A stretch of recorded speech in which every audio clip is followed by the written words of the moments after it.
नमस्कार दोस्तों, आप जुड़ा छो साइक्लोपीडिया हाउस संचालित नवसारी लाइव। या देवी सर्वभूतेषु महालक्ष्मीन संस्थिता नमस्तस्यै नमस्तस्यै नमस्तस्यै नमो नमः। તમને થશે ચૈત્રી નવરાત્રી હોય અને લક્ષ્મીની વંદના થતી હોય તો કયા મંદિરો જવાથી આપણને મળે છે પુણ્ય, તો હું તમને આજે દર્શન કરાવી રહ્યો છું નવસારીના એરુ ગામ ખાતે આવેલા સ્વયંભૂ પ્રગટેલા એવા મહાલક્ષ્મીના દર્શન। મહાલક્ષ્મી માતાની આ પ્રતિમા આપ જોઈ રહ્યા છો તેનો જે દૈત્ય છે જાજરમાન છે અને કહેવાય છે કે મા તો મા બીજા બગડાના વાહ, અને મારા મોઢેથી માં બોલું અને મને તો એક અલગ ભાવ ઉભો થાય। તો આપ જોઈ રહ્યા છો તે રીતે જાજરમાન વ્યક્તિત્વ સાથેની આ પ્રતિમાનું સ્વયં તેજ એટલું પ્રકાશિત હોય છે અને કહેવાય છે કે પ્રતિમા તો આમ તો પથ્થરની બનેલી હોય છે, પણ એની જે અનુષ્ઠાતા થતી હોય, એની પૂજન અર્ચન થતી હોય ત્યારે એમાં આપોઆપ જીવ પુરાતો હોય છે, તેજ આવતું હોય છે અને આ તેજ જ બતાવે છે કે આ પ્રતિમાની જે જાજરમાન છે એ ચોક્કસ એક તપસરિયાનું પરિણામ છે। 115 વર્ષથી અહીંયા એરુ ગામ ખાતે લગભગ આ મહાલક્ષ્મીની જાત્રા ભરાતી હોય છે અને મેળો આવે ત્યારે આમ તો અસલના જમાનામાં કહેવાતું કે મેળો મારવા જઈએ, પણ એ મેળામાં એકબીજાનો સ્નેહ હતો, એકબીજાનો પ્રેમ હતો અને સાથે સાથે એ રીતે જ ભક્તિભાવના થતી હતી। તો આ ચૈત્રી નવરાત્રીમાં આ અત્યારે આ આઠમના દિવસે અહીંયા આપ જોઈ રહ્યા છો તે રીતે ભવ્ય યજ્ઞનું પણ આયોજન થયું છે। અનેક લોકો આ યજ્ઞમાં પણ બિરાજમાન થયા છે અને આ યજ્ઞ થકી આજે તેના જીવનમાં રહેલા પાપો અને જીવનમાં થયેલી આદિ ઉપાધિનું અહીંયા સમન થતું હોય છે। યજ્ઞમાં આહુતિ આપીને જીવનની ધન્યતા અનુભવાતી હોય છે। ત્યારે કેટલાક શ્રાવકો યજ્ઞમાં બેઠા છે તો કેટલાક ભક્તો આજે આ યજ્ઞની આહુતિ આપવા, યજ્ઞના દર્શન માટે પણ અહીંયા ઉપસ્થિત છે। આ જમાનામાં કહેવાય છે કે એક ક્ષણ પણ જો ભગવાનનું નામ લઈએ, ભગવાનનું તો કળિયુગમાં ચોક્કસ ફળ મળે છે, પરંતુ અહીંયા તો સાક્ષાત મહાલક્ષ્મી બેઠી હોય, મહાલક્ષ્મીના પ્રાંગણમાં જ જ્યારે યજ્ઞ થતો હોય ત્યારે એ યજ્ઞના ફળ પણ અલગ મળતું હોય છે અને એ ફળનો ફળ માટે આપ જોયા છો કે અબાલ વૃદ્ધો, બાળકો પણ અહીંયા છે, વડીલો પણ છે અને તમામ લોકો જીવનના કલ્યાણ માટે, એમના જીવનમાં આવતી આદિ વ્યાધિ ઉપાધિનું હરણ કરવા માટે અહીંયા યજ્ઞમાં બેસતા હોય છે અને યજ્ઞની આહુતિ આપીને જીવનની ધન્યતા અનુભવતા હોય છે। તમે રૂબરૂ ના આવી શકો એટલે તમે બેઠા બેઠા અમે તમને મહાલક્ષ્મીના દર્શન કરાવ્યા છે। આ મહાલક્ષ્મીનું મંદિર એરુ ગામ ખાતે આવેલું છે, બહુ ઓછાને ખબર હશે એટલા માટે ખાસ વિશેષ અમે અહીંયા આવ્યા છે। આપ જોઈ રહ્યા છો તે રીતે ઘટ સ્થાપન, કારણ કે નવરાત્રી હોય છે ત્યારે અહીંયા માતાજીની સ્થાપના પણ થતી હોય છે અને હું તમને દિવ્ય દર્શન પણ કરાવવા જઈ રહ્યો છું। આપ દિવ્ય દર્શન પણ આપ જુઓ છો તે રીતે કે અહીંયા જે માતાજીની નવરાત્રી હોય છે ત્યારે નવરાત્રીમાં અહીંયા ઘટ સ્થાપના થતી હોય છે અને એ ઘટ સ્થાપના ચોક્કસ એમના પણ આપણે દર્શન કરાવીશું, કારણ કે માં જ્યારે નવરાત્રી હોય છે ત્યારે એની અખંડ જ્યોતનો બહુ મહિમા હોય છે અને અખંડ જ્યોતના દર્શન કરવા એ પણ એક લાવો હોય છે। ત્યારે આપ જોઈ રહ્યા છો તે રીતે અહીંયા માતૃ સ્થાપના કરવામાં આવી છે અને નવરાત્રીની અહીંયા પૂજા અર્ચના વિધિ વિધાન પૂજન કરવામાં આવે છે।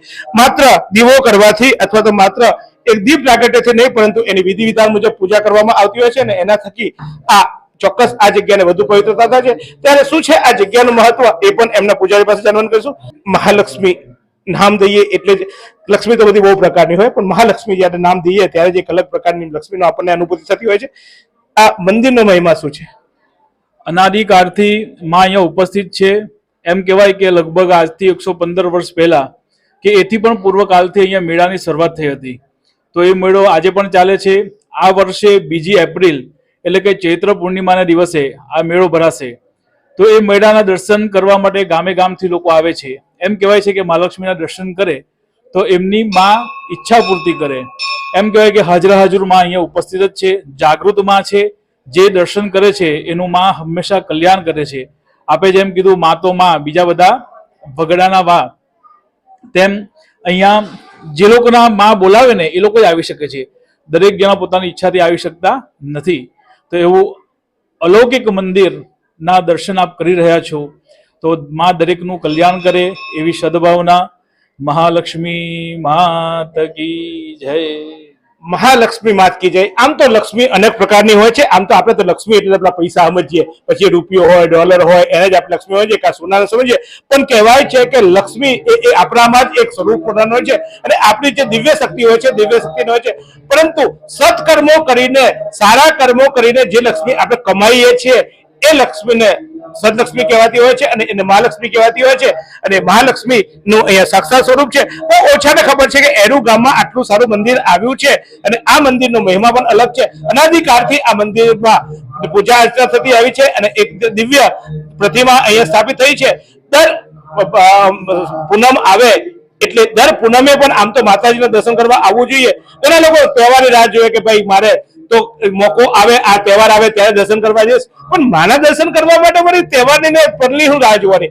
કળિયુગમાં તો આજે એવું કહેવાય છે કે તમે અમાસના દિવસે પણ આવો અને માના દર્શન કરો તો તમારું કલ્યાણ થતું હોય છે. તો માના દર્શન કરવા મારી મુહૂર્ત શું જોવાનું, માના દર્શન કરવા તહેવારની શું રાહ જોવાની? પૂનમનો મેળો તો ભરાવાનો ત્યારે ભરાશે, પણ આવો આજે આપણે કરી દર્શન. શક્તિની સ્વરૂપી પૂજા કરતા હોય ત્યારે શક્તિની પ્રતિમા કરતા એના શ્રી યંત્રનો બહુ મહિમા હોય છે. તો આપ જોઈ રહ્યા છો તે રીતે અહીંયા વિશેષ શ્રી યંત્ર બનાવવામાં આવ્યું છે અને આ શ્રી યંત્રની દર પૂનમે અહીંયા એનો અભિષેક કરવામાં આવતો હોય છે.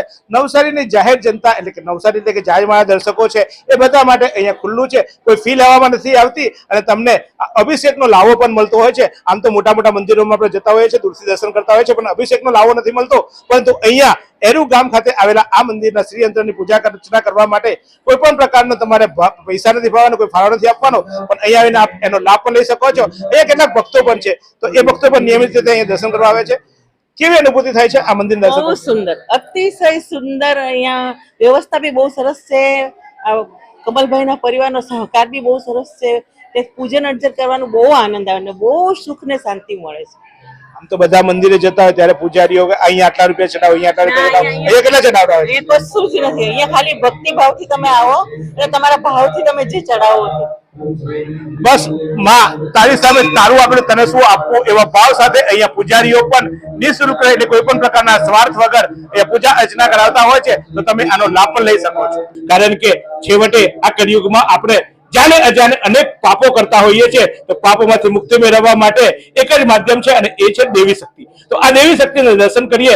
કોઈ મુહૂર્તની જરૂર નથી, કોઈ ચોકડીયાની જરૂર નથી. આવો માના દરબારમાં આવો અને માં માફ કરવા વાળી માં છે મારી. આપણે તો બાળકો છીએ અને બાળકો તો ભૂલ કરે અને માફ કરે તે તો મારી માં છે. તો આવો આ મહાલક્ષ્મીના દર્શન માત્ર પૂનમનો મેળો ભરાય એટલે નહીં, કારણ કે હનુમાન જયંતિ અને પૂનમનો મેળો હોય છે, તમે વ્યસ્ત હો છો બીજા કાર્યક્રમમાં, તો ગમે ત્યારે અવાય. પણ આ એરુ ગામમાં આવેલું આ મહાલક્ષ્મીનું મંદિરની પ્રતિમા અને એનો મહિમા પણ અલગ છે.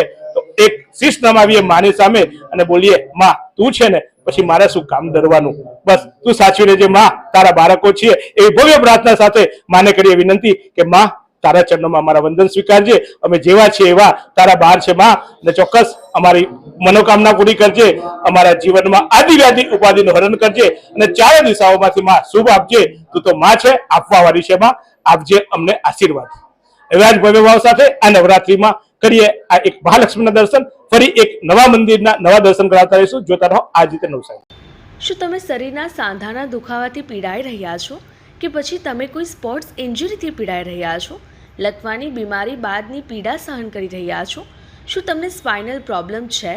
તો આ તમામ દુખાવાને હવે બાય બાય કરી દો, કારણ કે માસ્ટર ડિગ્રી ધરાવતા ખૂબ જ અનુભવી ફિઝિયોથેરાપિસ્ટ ડૉક્ટર અમિત પટેલ પાસે તમે આ તમામ સમસ્યાઓનું સચોટ નિદાન કરાવી ફરીથી નોર્મલ જિંદગી જીવી શકો છો. તો સરનામું નોંધી લો.